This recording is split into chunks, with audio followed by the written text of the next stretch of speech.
G'day and salutations. Today's briefing, China's next main battle tank. Evolution or revolution?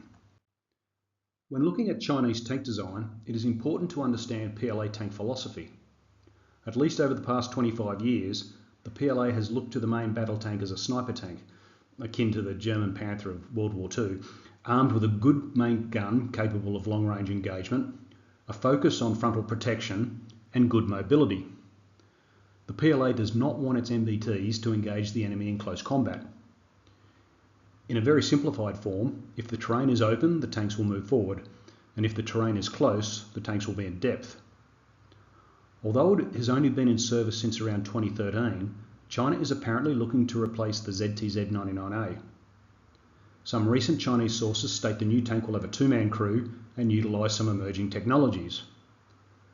This briefing will start with an examination of the current Premier PLA main battle tank, the ZTZ-99A, then look at key Western and Russian tank developments, and finally consider the likely firepower, protection and mobility characteristics of the next Chinese main battle tank. The PLA's current Premier main battle tank is the ZTZ-99A, which provides a good balance between firepower, protection and mobility. Some have described its design as a Western-inspired turret on a Russian-inspired hull. While a significant improvement over the ZTZ-96 series, the 99 series still has deficiencies. The 99A's firepower is a ZPT-98 125mm gun, a derivative of the Russian 2A46M but 2 calibers longer, an L50, and has 22 rounds in the autoloader and an additional 17 throughout the vehicle, together with third generation thermal sights.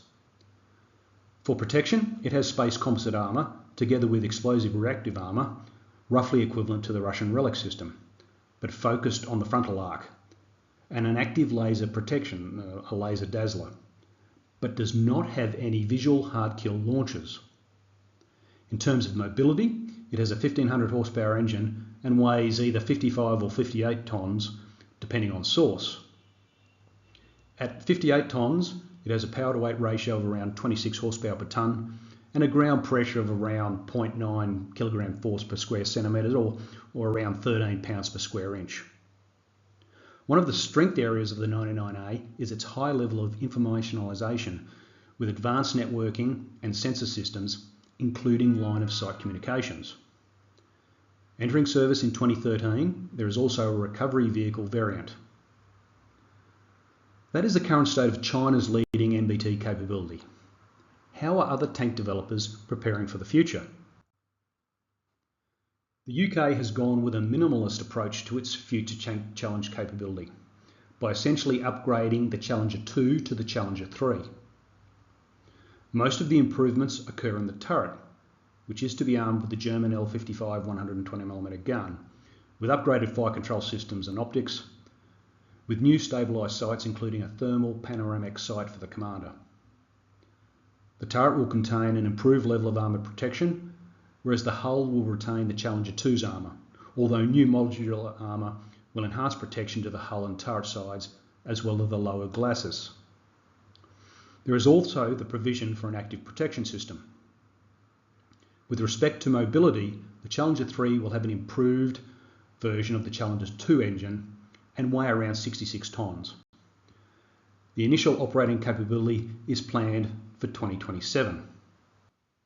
The US has also gone with a similarly modest improvement by the way of the General Dynamics M1A2 SEPv4 variant, which has very recently entered service. The new Abrams variant features upgraded commanders and gunners sights with a third generation forward-looking infrared sensors, improved laser rangefinder and improved data sharing. Additionally, the SEPv4 model will sport a laser warning receiver system. The Trophy Active Protection System is also compatible with this variant. This Abrams variant will weigh around 67 tonnes with an IOC of 2023. General Dynamics has also unveiled the Abrams X as a technology demonstrator. Key attributes of the Abrams X include a crew and hull layout, 2 panoramic sights, a 30mm remote weapon station, active protection system, and a hybrid diesel-electric engine. but interestingly still with an L44 120mm gun, albeit with an autoloader, and weighing in at around 60 tonnes, significantly lighter than the current Abrams. I'm not suggesting this will be the US's next main battle tank, but General Dynamics has put the time and finances into it. The Abrams replacement is not scheduled to enter service until the 2030s. Perhaps the future development that will have the greatest impact on Western tank development is the Main Ground Combat System, the MGCS, the Franco-German next generation main battle tank.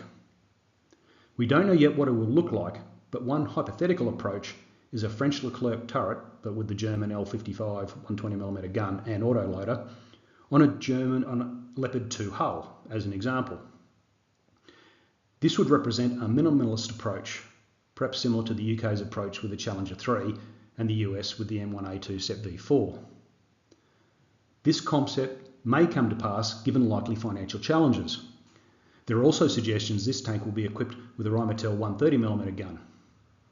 The MGCS is not scheduled to reach initial operating capability until the mid-2030s. Moving east, the next Russian main battle tank may well end up having a very different philosophy to previous Russian tanks, if it does end up being the T-14 Armata. For the first time, the T-14 uses an unmanned remote-controlled turret design on a main battle tank, with all three crew members concentrated in the hull of the vehicle, enhancing crew survivability. In terms of firepower, the lengthened 125mm gun fires longer rounds than previous Russian tanks, with greater penetration values, but with the downside that these rounds are not backward compatible on earlier Russian tanks, including the T-90. It also has a more powerful engine at 1500 horsepower, which is needed for the heaviest Soviet or Russian main battle tank for a very long time, now weighing in at around 55 tonnes. It remains to be seen if the T-14 will enter large-scale production. How might these developments across the world influence the next Chinese main battle tank? Starting with firepower, which I'll divide into the gun, the ammunition, and the fire control system and sights. Starting with the gun, the PLA's current main battle tank main armament is the ZBT-98, an enhanced version of the Russian 2A46M, which is found on the T-90, but 2 calibers longer. The PLA could stick with the 125mm caliber gun, but look to evolve it further. China has displayed a prototype of a 125mm gun at 60 calibers in length, firing single-piece ammunition. But with a barrel length of over 7.5 metres, this might be tactically impractical for a tank. A more modest improvement might be as the Russians have done by way of the 2A82 on the T-14.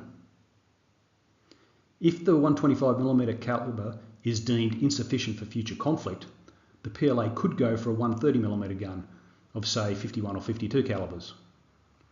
The 130mm is not a new caliber for the PLA, having operated the M59 130mm L55 fill gun and currently the HPJ 38 130mm naval gun. And I'm not suggesting that the Chinese will place a naval gun on a tank. Interestingly, Rheinmetall is developing a 130mm gun for possible inclusion on the next generation Franco-German tank. There is also the possibility of a 155mm gun, but that is unlikely. But firepower is not only about the main gun, it's also about the ammunition it fires. The PLA might look to improvements in ammunition to increase firepower. In terms of ammunition, a one-piece ammunition will allow for a larger APFSDS rod. If one-piece ammunition is utilised, the PLA might look to make use of electrothermal chemical propellant. An ETC gun uses a plasma cartridge to ignite and control the ammunition's propellant, using electrical energy to trigger the process. ETC increases the performance of conventional solid propellants, reducing the effective temperature on propellant expansion, and allows for more advanced, high-density propellants to be used. The magnetised plasma layer can greatly reduce the force on the barrel takes, making the weapon more accurate and increases muzzle velocity of the round. Several countries have already determined that ETC technology is viable. Finally, with firepower, we should expect the PLA's next main battle tank to have a sophisticated fire control system and the latest generation of sights, including an independent panoramic sight for the commander and for the gunner if it has a crew in hull layout, on par with those of the latest generation of Western main battle tanks. Of course, the PLA also has in service the ZTQ-15 light tank, which is a more modern development than the ZTZ-99A. It is fitted with all the equipment you'd expect to find on a modern main battle tank, including laser rangefinder, gunner's thermal sights and commander's panoramic sight with thermal vision, and a modern fire control system, but with a smaller main armament. Interestingly, for a Chinese tank, it has a Bussell autoloader, which fires single-piece ammunition. Might the ZTQ-15 suggest the autoloader arrangement for the next Chinese main battle tank? Apart from the main armament, we should expect the next main battle tank for the PLA to have a remote weapons station with at least a 12.7mm gun included for use against drones. Unlike the ZTQ-15, the next main battle tank won't need a 35mm automatic grenade launcher. Moving to protection, I'll begin with the vehicle layout. Essentially, there are three choices. 1, conventional configuration with a manned turret. 2, the crew and hull configuration. And 3, low profile turret configuration. People will be familiar with the conventional configuration. The crew and hull concept was first seen on a main battle tank in a practical sense on the T-14 Armata and also in the Abrams X technology demonstrator. If designed properly, the crew compartment should provide a significant increase in crew survivability. However, there are cost increases due to the level of sophistication required for this configuration. The third configuration is a low-profile turret. This presents another way of reducing the size of the turret and improving crew survivability, but not to the level of a crew and hull approach. If the PLA were to adopt a low-profile turret configuration, it would likely mean a Bussell autoloader and not a Carousel autoloader. Moving to actual protection, the ZTZ-99 has composite base armour, but only has explosive reactive armour on the front of the hull and the front and sides of the turret. Standing back and acting as a sniper tank, the PLA tank philosophy, where your main focus is frontal protection, won't cut it in the modern battlefield. The next Chinese tank will need to have far superior all-round protection, including enhanced protection against top attack.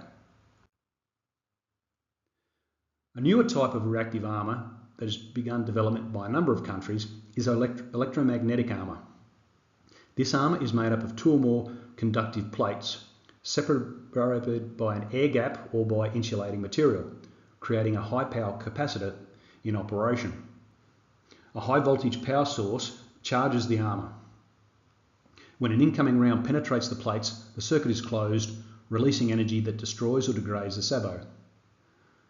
Electromagnetics armour's key advantage is its lighter weight than standard ERA. Finally, for protection, is an APS or active protection system. Neither the ZTZ-99A nor the ZTQ-15 have been seen operationally with a kinetic active protection system, although we have seen the PLA testing one. It is likely the next PLA main battle tank will have a comprehensive active protection system, including the ability to engage top attack munitions, and might also deploy decoy drones. In terms of mobility, it is likely the tank will have a hybrid diesel-electric engine. This would decrease fuel requirements over a straight diesel engine, as well as provide stored power with the engine off. In addition, electric motors can be quieter than internal combustion engines, which reduces the audibility of approaching vehicles and their detection in infrared range, allowing some operational capability in near silent mode. Given the importance of strategic and tactical mobility in PLA tank philosophy, it is likely the tank will have a power-to-weight ratio of at least around 25 horsepower per tonne, likely limiting the weight of the vehicle to around 60 tonnes. Finally, with mobility, Chinese tanks traditionally have low ground pressure, calculated from the weight of the vehicle and the ground contact area of the tracks. However, Chinese tanks have been increasing in weight. Notably, Chinese tanks have narrower tracks than Western main battle tanks, reducing ground contact area for a given length of track. This is where the calculation needs to be made over wider tracks with a provision for a greater footprint, but at the cost of increased weight, unless a lighter material is used for the track. It is likely the PLA will seek a main battle tank with a ground pressure of less than 1 kilogram force per square centimetre or less than 14 pounds per square inch, in line with the ZT-Z99A. If the next PLA main battle tank is based on a significantly different chassis, we should expect support vehicles, included armoured recovery vehicles and armoured bridge layers, to also be developed. In summary, China's next main battle tank may indeed have a crew of 2. You can operate a tank with 2 crew, but the workload in combat and in maintaining the vehicle in the field, even when there are no major problems, means a 2-man crew would be operationally unwise. In terms of firepower, it is likely the new tank will have at least an improved 125mm gun with greater muzzle velocity, or possibly a 130mm gun, firing one-piece ammunition with a longer penetrator, and perhaps utilising electrothermal chemical ammunition. It is also likely that a remote weapon station with at least a 12.7mm gun will be fitted. We should expect the tank to have more comprehensive reactive armour coverage, perhaps with electromagnetic armour, and an extensive active protection system, with particular attention paid to defending against top attack weapons. Even if the standard composite armour is not enhanced, the likely increase in reactive armour and active protection system will add significant weight. In terms of mobility, the PLA will likely want to maintain the strategic and tactical manoeuvrability of the ZT-Z99. So the PLA will be mindful of maintaining a good power to weight ratio and low ground pressure rating, likely resulting in a vehicle weighing not exceeding 60 tonnes. A hybrid diesel-electric engine is likely, given the benefits of noise reduction and increased electrical power generation requirements. Newer main battle tanks, including the latest version of the M1A2 Abrams and the T14 Armata, if put into mass production, are likely to be clearly superior to the Z99A. While to date the PLA has not placed the highest priority on main battle tanks, given the recent conflicts and main battle tank developments around the world, it is likely the Chinese military leadership will want to prioritise another new tank project. If it does, the next PLA main battle tank will likely include a number of emerging technologies, even if it's only built in relatively small numbers. That concludes today's briefing. Thank you for watching. Happy to take suggestions for future briefings from subscribers, so please subscribe, like and share. Until next time, Bale de Cero.